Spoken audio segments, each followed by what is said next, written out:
లోకాల నేలే అమ్మవారి చేతిలో త్రిశూలం నిజంగా మన కళ్ల ముందు కనిపిస్తే మాట మూగబోతుంది కదూ.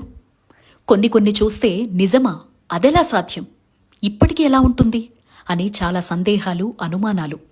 మన కళ్ళు మనల్నే నమ్మలేని నిదర్శనాలు. మహిషాసురుణ్ణి అమ్మవారు సంహరించిన త్రిశూలం చూస్తారా? రండి చూపిస్తా. ఇదే ఆ త్రిశూలం. 26 అడుగుల ఎత్తులో పాతాళ్లలోకాన్ని తాకుతూ ఉందని కథనం.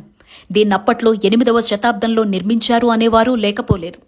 ఉపాసనా పదులు ఇది సాక్షాత్ మహిషాసురుణ్ణి అమ్మవారు సంహరించిన త్రిశూలంగా చెప్తారు. ఇది ఉత్తరాఖండ్ రాష్ట్రంలో చార్ధామ్ యాత్రలో భాగంగా యమునోత్రి నుంచి గంగోత్రికి వెళ్లేటువంటి మార్గంలో ఉన్న ఉత్తర కాశీలో అత్యంత పురాతనమైన కాశీ విశ్వనాథుడి మందిరంలో ఉంటుంది. ఈ త్రిశూలంలో ఎన్ని ధాతువులున్నాయో, ఏ లోహాలతో చేశారో ఇప్పటికీ అంతుచిక్కని ప్రశ్న. అలాగే నువ్వెంత బలశాలివైనా రేణువంత కూడా కదపలేవు. అదే అమ్మకు దాసుడువై వేలితో కదిపి చూడు, కదులుతుంది. ఎంతటి అదృష్టవంతులం మనం. నేటికి సజీవ సాక్ష్యంగా దేవతలు మన కోసం ఉంచి వెళ్లినవి చూడగలుగుతున్నాం, స్పృశించగలుగుతున్నాం, దర్శించగలుగుతున్నాం.